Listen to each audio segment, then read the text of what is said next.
Hello everyone, myself Midul Shah and I am currently pursuing MSc at NIT Rourkela.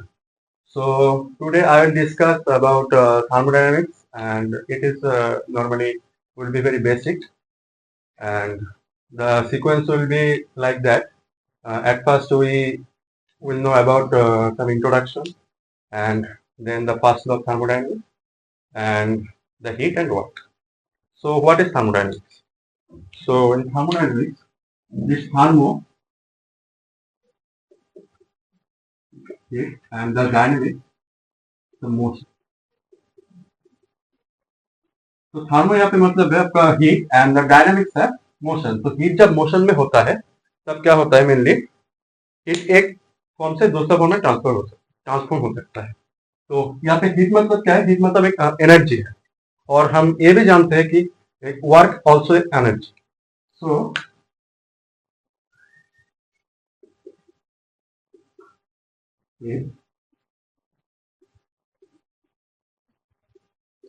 Energy work also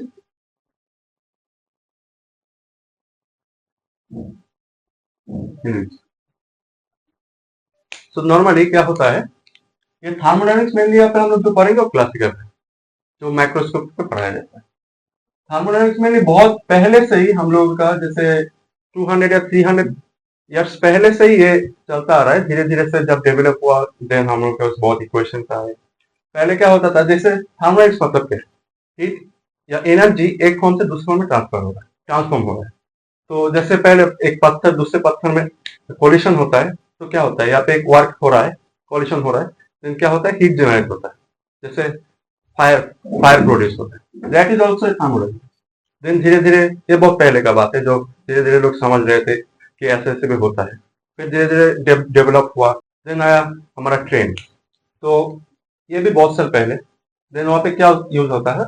heat engine. तो heat engine का use क्या है कि वहाँ पे जैसे पहले कोल होता था, वहाँ पे बार्न होता है, फिर वहाँ से हीट जनरेट होता है, वहाँ से हमारा देन वो वर्क में कन्वर्ट होता है, देन ट्रेन चलता है। ऐसे ही हम लोग और भी यूज देखते हैं, बहुत सारा बहुत जगह में यूज होता है। जैसे रेफ्रिजरेटर में हम लोग यूज करते हैं।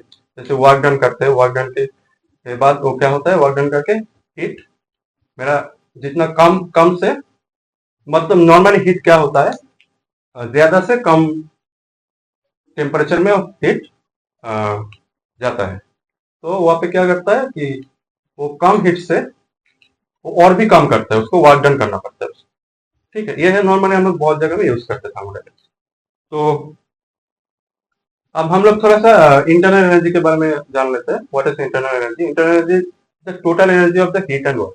मेनली जितना एनर्जी मेरा एक सिस्टम में कॉन्जर्व रहता है दैट इज द मेरा इंटरनल एनर्जी। तो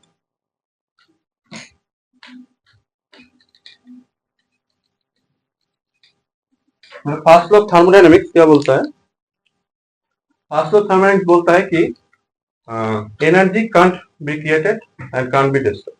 मतलब एनर्जी आप डिस्टर्ब भी नहीं कर सकते, उसको क्रिएट भी नहीं कर सकते। ठीक है, इसका मीनिंग है आपका जो एनर्जी है एक फॉर्म से दूसरे फॉर्म से बस ट्रांसफर हो सकता है और कुछ नहीं। ठीक है, उसका वो क्या बताता है हमारे उसकी क्वेश्चन यूज होता है इंटरनल एनर्जी हम यूज से यूज करते हैं।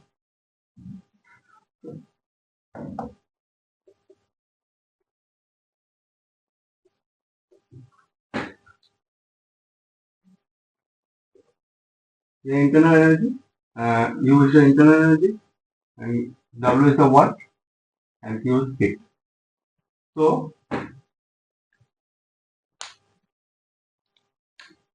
now change in internal energy W plus Q.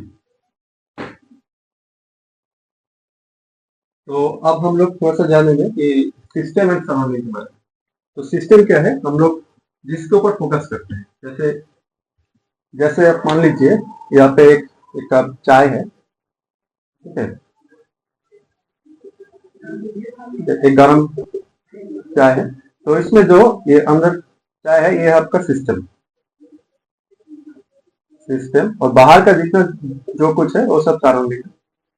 और आपका जो बाउंड्री है ये आपका ये है आपका बाउंड्री।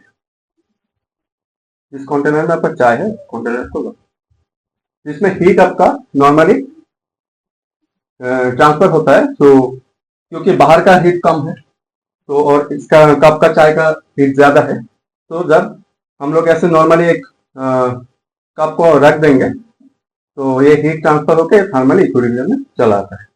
तो ये आपका system surrounding and the boundary से बाउंड्री मेनली आपका क्लोज भी होता है। अगर क्लोज है तो मेनली हीट ट्रांसफर नहीं हो सकता है।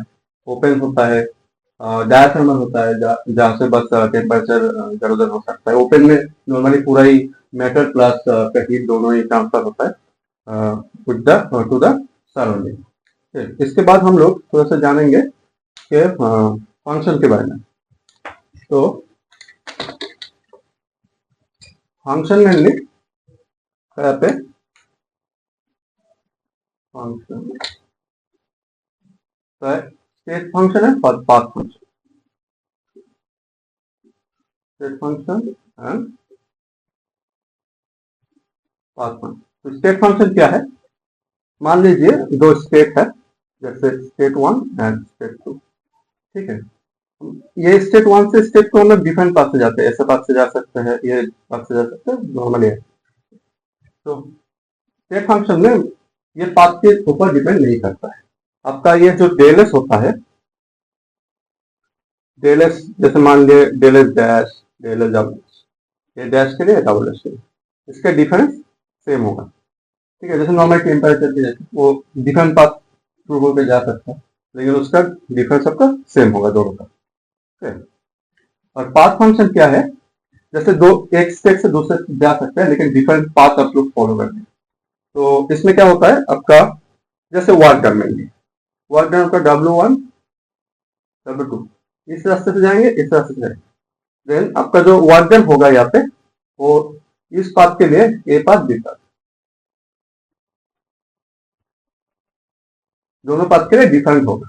तो some path function is like work, heat and state function normally बहुत होता है, जैसे इंटरनल एनर्जी हो गया, pressure, volume, temperature and etcetera. तो main it is the state function and path function. तो उसके बाद हम लोग सब प्रोसेस में चले जाते हैं। जैसे प्रोसेस में मेनली सबसे मैं 3 प्रोसेस डिस्कस करता हूँ। जैसे first one is isothermal. Isothermal मतलब होता है यहाँ पे आपका टेम्परेचर कांस्टेंट, टेम्परेचर कांस्टेंट, इससे dt इक्वल टू 0। इस थर्मल में टेम्परेचर का कोई चेंज नहीं होगा। जब one state to heat transfer होगा और सम वर्क डन होगा, इसमें टेम्परेचर कांस्टेंट रहेगा। और एक है आपका आइसोकोरिक। आइसोकोरिक में क्या होता है? Volume, change of the volume is constant, then dt equal to 0। Okay. और एक होता है आइसोबारिक, यहाँ पे आपका प्रेशर कांस्टेंट होता है। यह है सब आपका प्रोसेस। तो और लोग मेनली और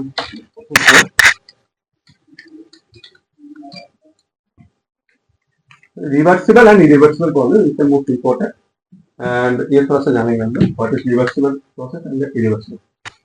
तो एट फर्स्ट रिवर्सिबल प्रोसेस में हम लोग देखते हैं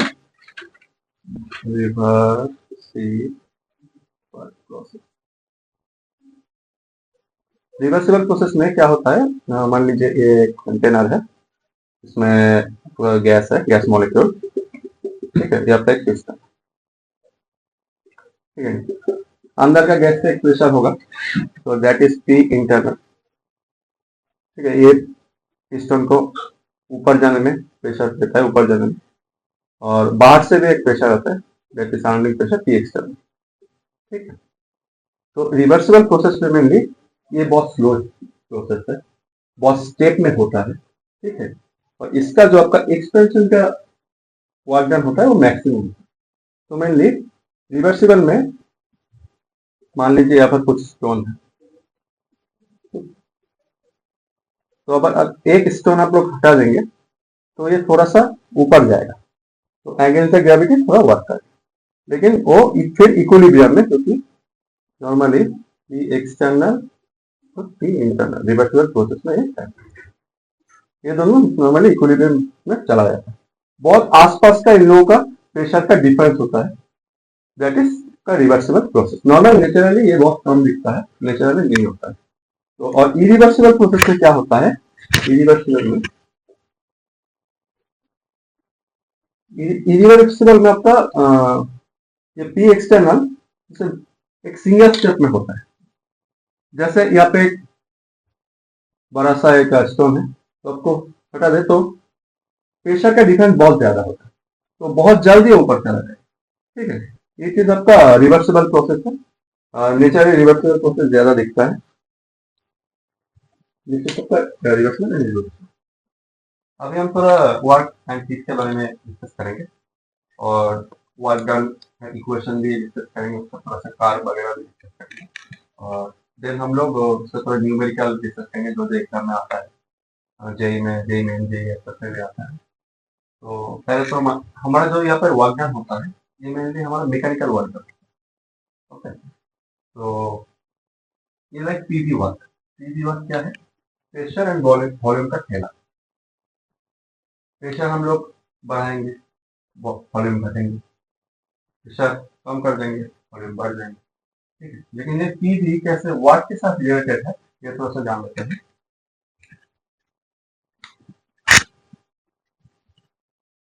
जैसे एक कंटेनर है, सिस्टम में रखा,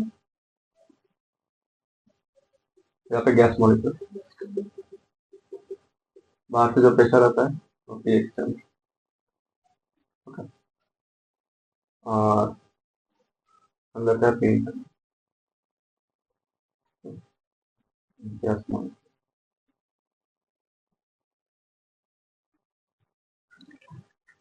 तो नॉर्मली हम लोग क्या जानते हैं, वर्क का वर्क मतलब हम लोग जो एक अगर कोई चीज में कोई फोर्स दे रहा है, लाइक इसमें कुछ अगर हम लोग धक्का देंगे, फोर्स देंगे, और ये थोड़ा सा डिस्प्लेस हुआ, तो ये चीज कॉल्ड वर्क है, यहाँ पे कुछ वर्क हुआ है। ठीक है, फिर और भी वर्क होता है, लाइक ये मैं ऊपर ऐसे पकड़ के रखा, अगर ये इसे मैं छोड़ दूंगा अभी तो गिर जाएगा, तो इसमें भी एक वर्क है। लेकिन यह क्या है, ये ग्रेविटी के कारण होता है, ये मैं जितना ऊपर लेके जाऊंगा उतना इसका एनर्जी बढ़ता है। हाँ, तो ऐसे भी एनर्जी हम लोग देख सकते हैं। तो एनर्जी का वर्क का क्या है, force into displacement. And PV का क्या है, यूनिट है न्यूटन मीटर, और पी इंटू भी, पी मतलब आपका प्रेशर है, प्रेशर मतलब air force by area, and volume is air by like D square D. तो यहाँ पे भी यूनिट सेम है, तो हम वो ये कह सकते हैं P V equal to work है। तो नाउ यहाँ पे मेनली अगर प्रेशर आपका लाइक यहाँ पे इंटरनल प्रेशर और एक्सटर्नल प्रेशर, अगर बाहर से प्रेशर आप देंगे तो वॉल्यूम डिक्रीज होगा। ठीक है, ये जब डिक्रीज होगा तो बाहर से मैं प्रेशर दे रहा हूँ, इसको बोलता है work done on the system. Okay, अब जब सिस्टम काम करेगा तो अंदर से प्रेशर जाएगा, अंदर का प्रेशर ज्यादा होगा, तो यह करेगा सिस्टम को थोड़ा सा ऊपर उठाएगा। ठीक है, ये पिस्टन है, पिस्टन को ऊपर उठाएगा, then it is called work done by the system. यहाँ पे वॉल्यूम इंक्रीज। ठीक है, हम लोग जान लेंगे किसका मैग्नीट्यूड नेगेटिव है, किसका मैग्नीट्यूड पॉजिटिव है, क्यू कैसे इसके साथ रिलेटेड होता है। And now for the work done हम लोग मेनली वर्क डन का फॉर्मूला क्या होता है फॉर पीवी के लिए, हम जैसे प्रेशर के चेंज के लिए, प्रेशर बढ़ाने के लिए पी एक्सटर्नल के ऊपर बहुत डिपेंड करता है मेनली, क्योंकि सिंगल स्टेप के लिए अगर मान लिया जाए, जैसे रिवर्सिबल के लिए बेंच होता है what equal to P external to D थी, okay, and the magnitude is negative, so P external A2 minus A1। तो हम थोड़ा सा आइसोथर्मल प्रोसेस में देखेंगे वर्क डन कैसे इक्वेशन होता है और एक्सपेंशन एंड कंप्रेशन में क्या चेंज होता है।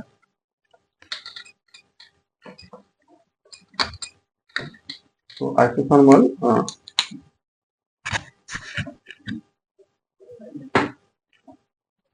thermal expansion and it is reversible. Yes, reversible. Reversible process तो मैं डिस्कस किया हूँ, बहुत स्लो स्टेप होता है, स्लो रिएक्शन, स्लो बहुत सारा स्टेप में जाता है, ये बहुत स्लो होता है। इसमें हम लोग ये देखेंगे कि पी एक्सटर्नल लगभग पी इंटरनल के आसपास होता है, सेम होता है लगभग। तो वर्क डन क्या होगा यहाँ पे, जो इक्वेशन है P external D V and sorry D W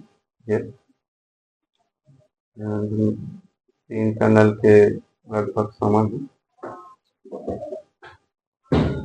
हम लोग क्या जानते हैं, for a gas n gas molecule के लिए P is equal to gas equation, ideal gas equation in तो P इक्वल टू, क्योंकि यहाँ पे P इंटरनल मतलब गैस का जो प्रेशर है वो हम लोग को लेना पड़ेगा यहाँ पे, तो P internal will be nRT by T। तो इक्वेशन में रख देते हैं nRT by T PV and integration ले लेते हैं dW minus nRT PV by T। तो इट विल बी, अब इंटीग्रेशन करेंगे तो ये ln A2 by 3 ये है आपका रिवर्सिबल में आइसोथर्मल रिवर्सिबल एक्सपेंशन का इक्वेशन। और एक चीज आइसोथर्मल मतलब यहाँ पे है dt equal to 0, temperature constant रहता है। तो यहाँ पर देखिए अपनी टेम्परेचर यूज किया dt इज कॉन्स्टेंट, यहाँ पे बस वॉल्यूम एंड प्रेशर का अदला बदली होता है, मतलब P1 से P2 हो सकता है और V2 से V1 हो सकता है। तो अगर T कांस्टेंट है तो P1 V1 equal to P2 V2। तो ये वाला इक्वेशन हम लोग ऐसे भी लिख सकते हैं minus nRT ln P1 by P2। ये आपका आइसोथर्मल रिवर्सिबल एक्सपेंशन का एक्सप्रेशन। तो आइसोथर्मल रिवर्सिबल एक्सपेंशन में आपका कार्य कैसा होता है वो थोड़ा देखेंगे।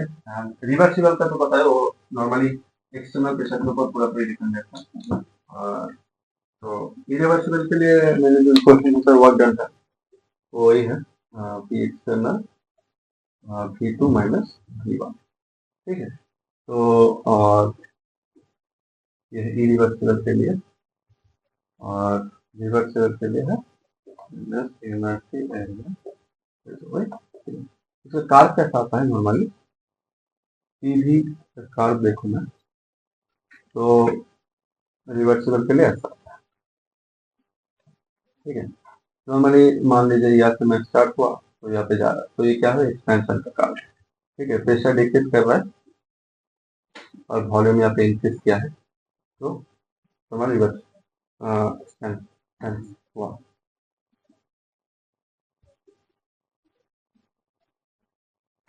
ठीक है, और अगर कॉम्प्रेशन होगा तो ये ऐसा जाएगा नॉर्मली,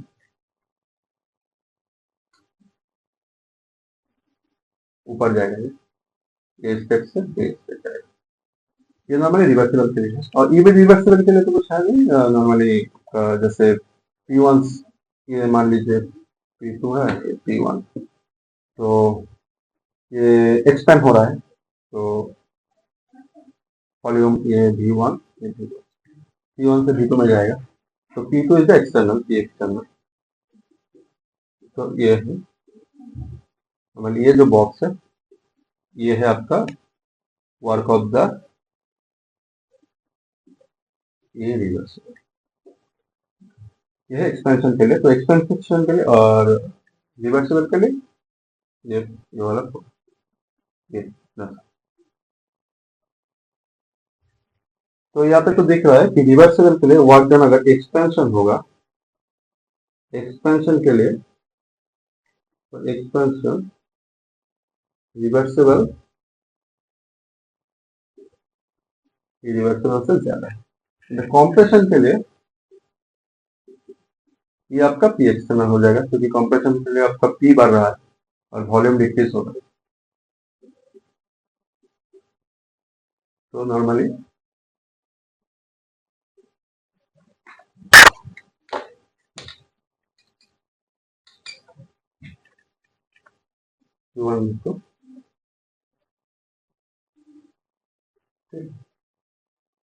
तो ये आपका ये रिवर्सिबल कॉम्प्रेशन के लिए इतना सा। और जब इरिवर्सिबल जाएंगे तो कोई टोटल आ जाए, टोटल। तो यहाँ पे भी दिखता है डब्ल्यू ऑफ कॉम्प्रेशन के लिए डब्ल्यू ऑफ इरिवर्सिबल रिवर्स। और हीट का क्या रिलेशन है for isothermal process? Isothermal process के लिए आपका इंटरनल एनर्जी चेंज जीरो होता है, क्योंकि हम लोग जानते हैं कि D U equal to N C D T and temperature is constant then du equal to 0. Okay, du equal to 0, that is work equal to negative, मतलब वर्क इक्वल टू होगा हीट के बराबर होगा, लेकिन मैग्नीट्यूड विल बी ऑपोजिट। तो अगर work done मिल जाएगा negative होगा when system by the system work done होगा, and then work will be negative, this is by the system work done the system and heat will be positive. क्योंकि अगर work done होगा मतलब expansion होगा bye the system होगा, तो क्या होता है एक सिस्टम तो ये एक्सपेंड होगा, मतलब ये एक्सपेंड होगा टेम्परेचर कांस्टेंट, टेम्परेचर कांस्टेंट, लेकिन गैस एक्सपेंड हो रहा है। तो वो क्या करेगा अपना इंटरनल एनर्जी, ये आइसोथर्मल प्रोसेस है, टेम्परेचर कांस्टेंट है, इंटरनल एनर्जी जीरो, तो वो हीट एब्जॉर्ब कर लेगा, तो heat will be positive. And when the on the system होगा then work done on the system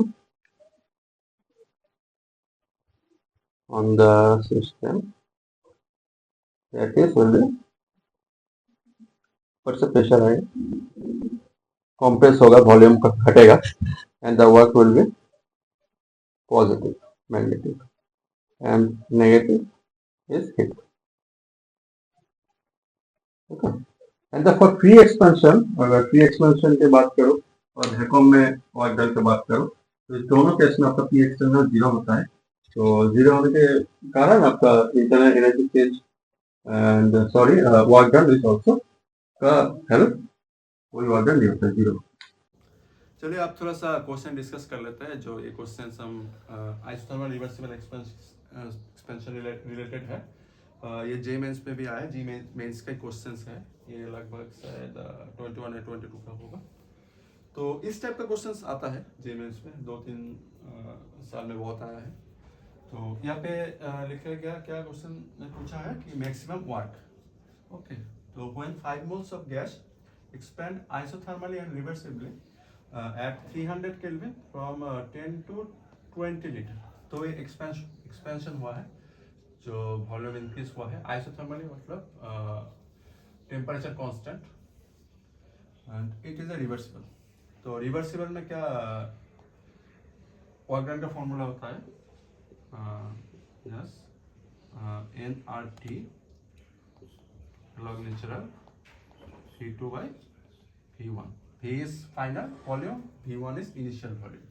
तो यहाँ पे 5 मोल्स बोला है, तो n इक्वल टू 5 इज 10, तो 5 and it is ideal gas R equal constant, तो इसका वैल्यू है 314 joule per mole and temperature is here 300 kelvin, 300 kelvin into L 10 to 20 litre में गया है, तो इनकी स्केल तो फाइनल वॉल्यूम इज 20 by 10।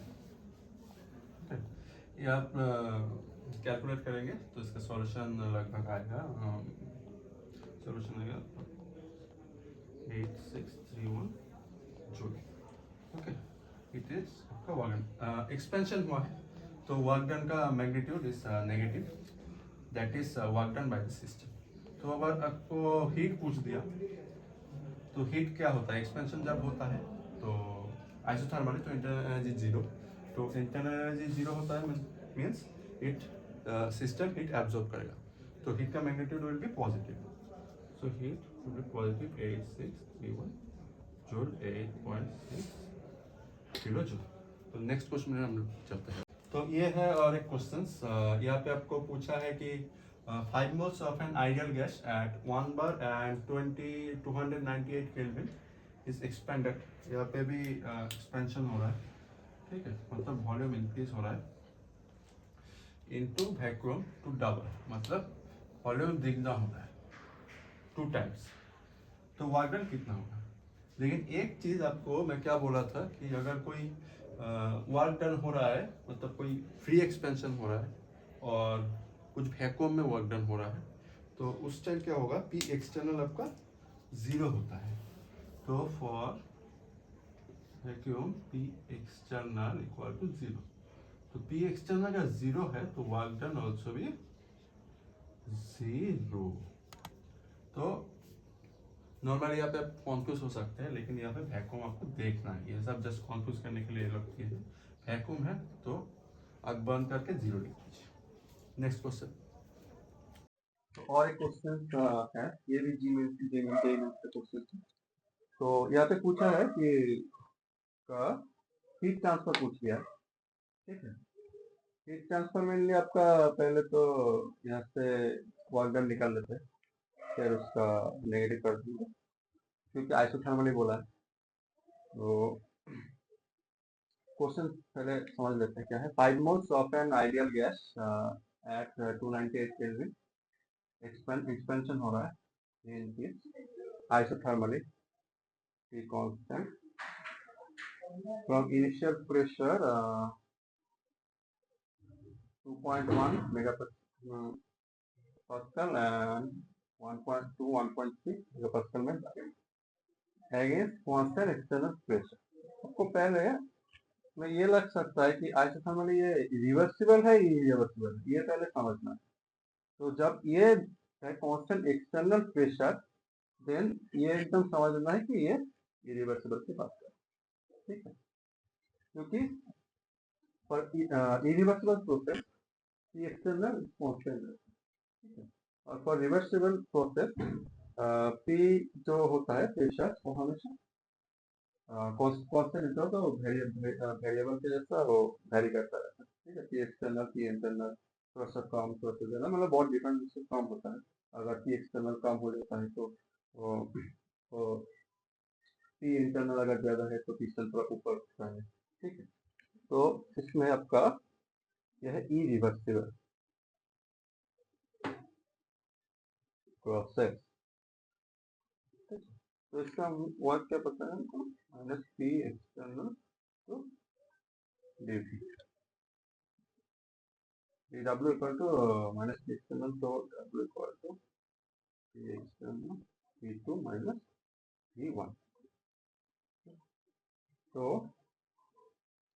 यहाँ पे मेनली मेरा दो प्रेशर दिया हुआ है, तो for ideal gas equal to P V equal to N R T, तो भी का है N R T by P, ये हम जब पुट करेंगे तो P external N R T by P two minus N R T by P one, तो minus P external into N R T by one by P two minus one by P.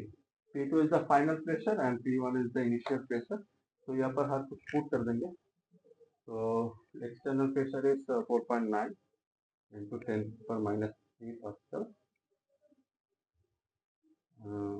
into 10 equal to लिखते हैं 5 मोल 8.314. Gas constant. Temperature is 298 Kelvin. Okay.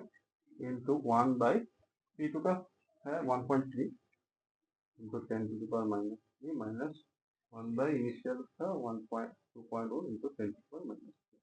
ये आप अगर calculate कर लेंगे तो आपका जो वॉल्यूम वर्क डन होगा that will be negative magnitude में आएगा. ठीक है. और आपको बोला हीट ट्रांसफर, तो हीट आपका हो जाएगा इन पॉजिटिव क्योंकि एक्सपेंशन हो रहा है. तो एक्सपेंशन का मतलब heat work done will be negative. Okay. तो ऐसा टाइप का क्वेश्चन आता है मेनली. तो आपको समझना है तो also term is very important. कौन सा टर्म में क्या इंडिकेट कर रहा है, रिवर्सिबल है, इरिवर्सिबल है, हीट क्या है, हीट कौन सा मैग्नीट्यूड है, वर्क डन कौन सा मैग्नीट्यूड है, बाय द सिस्टम है, ऑन द सिस्टम है. बाय द सिस्टम तो हीट एब्जॉर्ब होता है, ऑन द सिस्टम मतलब हीट एमिट होता है. तो आपको ये सब मतलब ध्यान रखना है. तो थर्मोडायनामिक्स मतलब बहुत वास्ट है. जस्ट मैं थोड़ा सा आपको बेसिक और वर्क डन हीट के बारे में थोड़ा सा बोला है. और इसमें एंट्रोपी आएगा, हीट कैपेसिटी वगैरह आएगा, आइडियल इक्वेशन सारा आएगा. तो मेनली माइक्रोस्कोपिक में ये थर्मोडायनामिक्स हम लोग डिस्कस किए हैं. और अगर माइक्रोस्कोपिक में जाएंगे तो स्टैटिस्टिकल थर्मोडायनामिक्स आ जाएगा, मैथमेटिक्स आ जाएगा. तो थैंक यू एंड